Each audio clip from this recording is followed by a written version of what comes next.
भैया गॾु मां चाहींदुमि असांजे साईं खे महेश मूलचंदानी जिन जो भी स्वागत कनि। भैया मामा जय बाबा अॼु तव्हां अचो नी अॻियां अचो अचो अचो भाई हिकिड़ी ज़ोरदार ताड़ी असांजे हनुमान लाइ सचपच जेकॾहिं इहो न हुजे हा ख़बर साईं मूंखे अम्मा अहिड़ो ॾेई वई आहे ऐं मुलाक़ात बि कीअं थी थिए पई। कोई ज़मानो हुयो इहो ई असांजे मूंखे हिकिड़े ॾींहुं खिले पियो। कालानी परिवार मां पुराणा कपिड़ा खणण लाइ आया हुआसीं त मूंखे चई भाऊ तव्हांखे जो पंहिंजो फैक्ट्रियूं पंहिंजा इहे तव्हां कपिड़ा खणी करे खिले पियो तूं छा थो करे पियो। मां अची करे हुन माउ सां मिलियो मम्मा चए कपिड़ा खणी अचे फोन आई आहे ऐं इहे करण लाइ अचे पुट हिकिड़ो ॾींहुं उहो ईंदो इहो ई तोसां गॾु बीहंदो। इहो अम्मा जो निकितल वचन हो। मूंखे तंहिं ॾींहुं ॾुख थियो। मां माउ सां अची विड़ियो आहियां भई मां खे कपिड़ा ॾिनई चई भाऊ पंहिंजूं फैक्ट्रियूं पुराणा कपिड़ा खणी करे वञो था पिया काॾे कहिड़ी पई अथव मुरबाड़ ऐं हेॾे वाड़ा उन्हनि खे विराइण जे लाइ हिननि करण जे लाइ उन ज़माने में जॾहिं कोई न वेंदो हुयो त हे प्यारो वरी उन निकितल मुख मां हिकिड़ो दफ़ो उहो लफ़्ज़ ईअं गॾु जुड़िजी वियो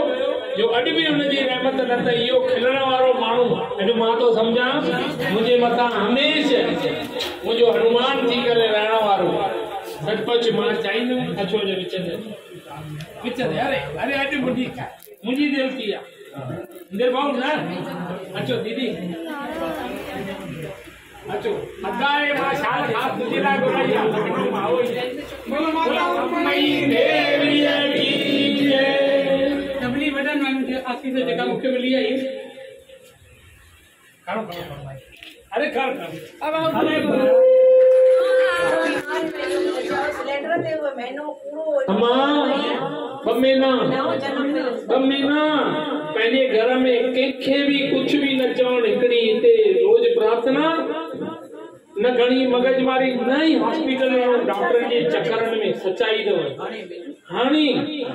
ऐं उन खां पोइ बि हिकिड़ी खाली माण्हू चवनि पिया कोई हिनजे लाइ मां बि वञी हिते हालो हाल गॾु वञी करे वियां मालिक महिर कई चऊं पिया सचपच मां चवंदी ऐं चमत्कार ॾेखारियो चमत्कार अहिड़ो ॾेखारियईं मालिक जी महिर असीम कृपा कोई न डॉक्टर सिंपल गोरियूं मुंहिंजी धीअ जेके मूंखे ॿुधायूं सिलेंडर भी हिकिड़ो प्यारो ॿियो खणी आहे ऑक्सीजन जी दीदी परिस्थिति केरु चए कंहिंखे चए कंहिं हिसाब सां चए वञो डॉक्टरनि जे मुंहं में त फासी था पऊं पिया ख़तमु थो थी वञे माण्हू ग़रीब मिडिल क्लास माण्हू सचपच ही लॉकडाउन के पीरियड में जंहिं माण्हू मां मंदर जी अखंड जोत खे विसामल ॾिठो आहे जेके न हुया मूंखे हिकिड़े ॾींहुं 12 बजे मथे असां विराए करे आयासीं मूंखे मुंहिंजी घरवारी मोकिलियईं मथे हिकिड़ी दरबार आहे चई दीदी जन खे वाह साईं नालो खयो न ईश्वर पंजाबी जेको जिन जो पंजवाणी इन जो भी बर्थडे असां गॾु तॾहिं साईं लेट कयो आहे हिकु अॼु मूंखे मथे चढ़ी आहियां मुंहिंजी घरवारी थी चए भई